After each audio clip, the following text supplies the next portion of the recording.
السلام علیکم ورحمۃ اللہ وبرکاتہ۔ جی معزز سامعین، یہ کلپ ابھی آپ سنیں، اس کے بعد انشاءاللہ بات کرتے ہیں آگے۔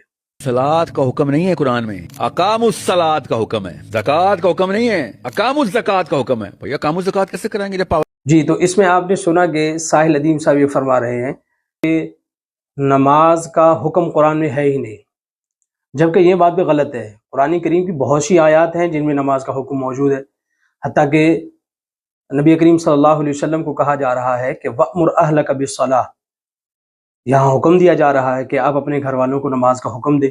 اس طرح حضرت اسماعیل علیہ السلام کے بارے میں آتا ہے سورہ مریم کے اندر وَكَانَ يَأْمُرُ أَهْلَهُ بِالصَّلَاةِ وَالزَّكَاةِ، کہ حضرت اسماعیل علیہ السلام اپنے گھر والوں کو نماز اور زکوٰۃ کا حکم دیا کرتے تھے۔ تو بہرحال قرآن کریم میں نماز کا حکم موجود ہے۔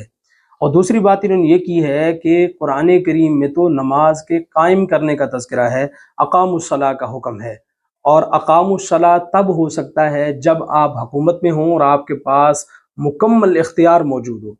دیکھیے اقام الصلاۃ کا مطلب کیا ہے، سب سے پہلے یہ سمجھنا چاہیے۔ اب مفسرین یہ فرماتے ہیں کہ نماز کے قائم کرنے کا مطلب یہ ہے کہ نماز کو اس کے تمام تر حقوق، تمام تر آداب کی رعایت رکھتے ہوئے پڑھنی چاہیے، یعنی جیسے عام لفظوں میں ہم کہتے ہیں کہ خشوع خضوع کے ساتھ نماز پڑھنا۔ جو شخص خشوع خضوع کے ساتھ نماز پڑھتا ہے تو وہ نماز قائم کرتا ہے۔ اب حضرت کی رائے یہ ہے، یہ فرماتے ہیں کہ جب تک حکومت نہیں آئے گی آپ نماز قائم کروا ہی نہیں سکتے۔ اچھا جی، نماز قائم کرنا تو ہر آدمی پر فرض ہے، چاہے وہ اکیلا ہو چاہے زیادہ لوگ ہوں، ہر وہ شخص جو مسلمان ہے تو اس کے اوپر نماز فرض ہے، جبکہ اس کے اندر نماز قائم کرنے کی شرائط پائی جائیں۔ مثلا بالغ ہے، عاقل بالغ مسلمان ہے، مرد ہے، عورت ہے، کوئی شرعی عذر بھی نہیں ہے، تو اس پر نماز قائم کرنا فرض ہے۔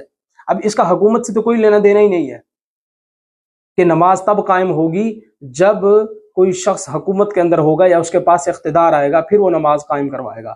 وہ ایک الگ پہلو ہے کہ ریاست کی ذمہ داری ہے کہ وہ دیکھے کہ لوگ نماز قائم کرتے ہیں یا نہیں کرتے، لیکن بہرحال حکومت اسلامی ہو یا نہ ہو، اقتدار مسلمانوں کے پاس ہو یا نہ ہو، بہر صورت نماز قائم کرنا اس شخص پر فرض ہے جس پر نماز قائم کرنے کی، نماز پڑھنے کی تمام تر شرائط پائی جا رہی ہوں۔ اچھا، ان کو یہ پھل جڑی چھوڑنے کی ضرورت کیوں پیش آئی؟